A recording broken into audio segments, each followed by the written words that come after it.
나의 꿈은 문을 여는 소리와 함께 시작된다. 오늘도 나는 반복되는 꿈속에서 방황을 하고 있다. 언제부터 매일 반복되는 이 꿈을 꾼 것인지 자세하게 기억은 나지 않는다. 처음엔 그저 재미난 꿈이네 라는 생각만 들었다. 그런 생각이 든 이유는 잔인한 꿈이었지만 마치 하나의 이야기처럼 처음과 끝이 보였기 때문이다. 예를 들어 게임과 비교하면 처음 잡몹을 잡아 성장하는 게 시작과 과정이고 마지막 최종 보스를 잡으면 게임이 끝나는. 그날 내가 처음 이 꿈을 꿨을 때 문을 열고 들어가 나를 위협하는 사람들을 죽이고 마지막 최종 빌런을 죽이자 난 꿈에서 깨어났다. 하지만 처음 재미를 느꼈던 것과는 달리 이 꿈이 지금은 나에게 매일 밤 잠을 이루지 못하게 하는 두려운 존재가 되었다. 꿈의 시작은 내가 문을 여는 순간이다. 문이 열리면 거실이 나오고 식탁 위에는 종이 한 장이 올려져 있다. 종이에는 이 꿈의 가이드와 꿈에서 나갈 수 있는 방법이 적혀 있었다. 꿈에서 깨기 위한 방법은 이 규칙을 지키며 등장하는 모든 인물을 죽이는 것이다. 처음 이 꿈을 꾸었을 땐 마치 가상현실 게임을 하는 느낌이었다. 고통도 느껴지지 않았고 현실의 나를 괴롭히는 사람들이 빌런으로 등장하여 스트레스를 푸는 느낌도 있었다. 하지만 이 꿈이 매일 밤 나를 찾아오니 더 이상 즐거움이 아닌 계속해서 사람을 죽이는 정신적 고통으로 바뀌기 시작했다.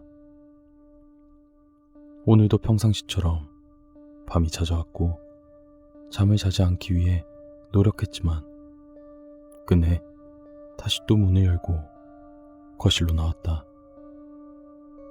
식탁 위에는 종이 한 장이 놓여 있고 종이에는 항상 같은 가이드와 나갈 수 있는 방법이 적혀 있다.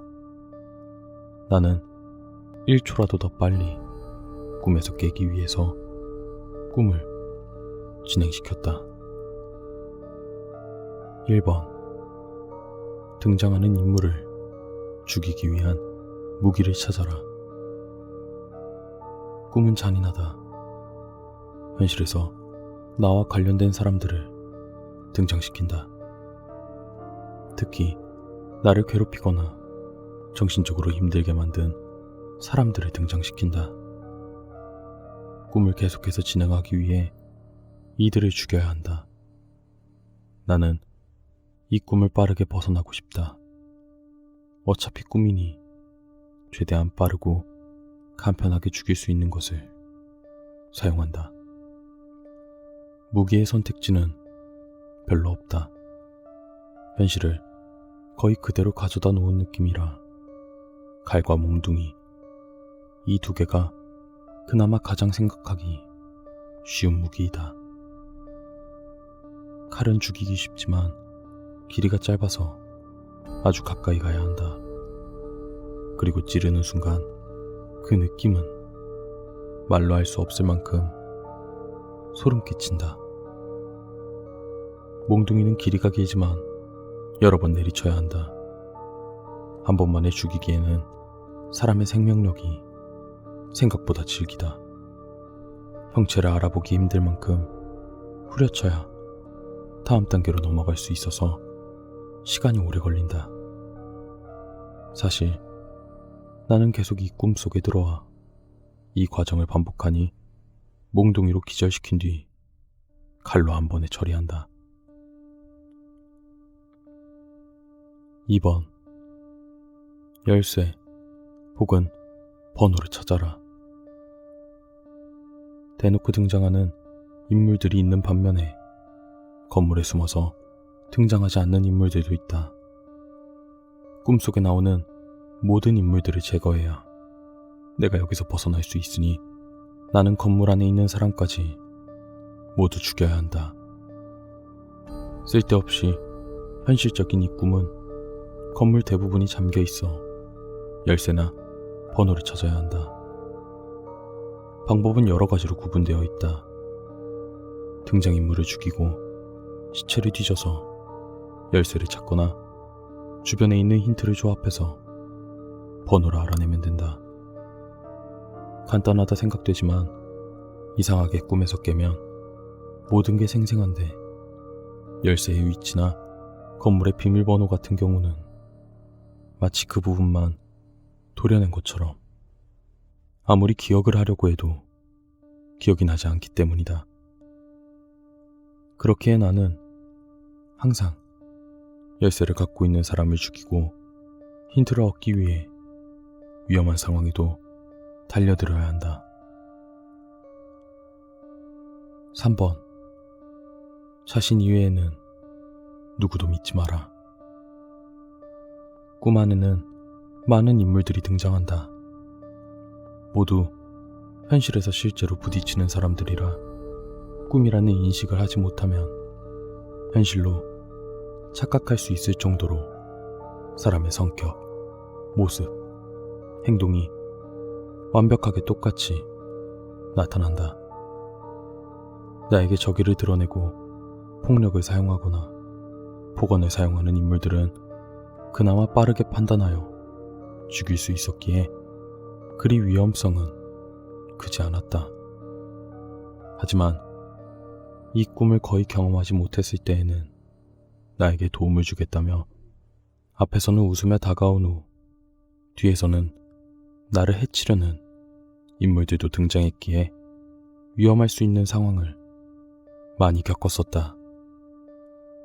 이런 상황을 몇 번 더 겪어보니 가이드에 적혀있던 자신 이외에는 누구도 믿지 마라 라는 말이 확 와닿았고 지금도 그 말을 실천 중이다. 이제는 최대한 등장하는 인물이 나에게 달콤한 말을 꺼내기 전에 빠르게 처리하고 있다. 그리고 가끔 현실에서 나에게 잘해준 사람이 나올 때가 있다. 왜 등장했는지는 모르겠지만 이런 사람 또한 예외 없이 죽여야 한다. 왜냐하면 그 사람도 다른 인물들과 마찬가지로 내가 꿈에서 깨어나지 못하게 방해하는 인물일 뿐이기 때문이다. 굳이 죄책감을 가질 필요는 없다. 이건 꿈일 뿐이니까. 4번. 익숙하지 않은 길은 쳐다도 보지 마라. 계속해서 말했듯이 이 꿈은 내 현실을 거의 그대로 가져다 놓은 느낌이다.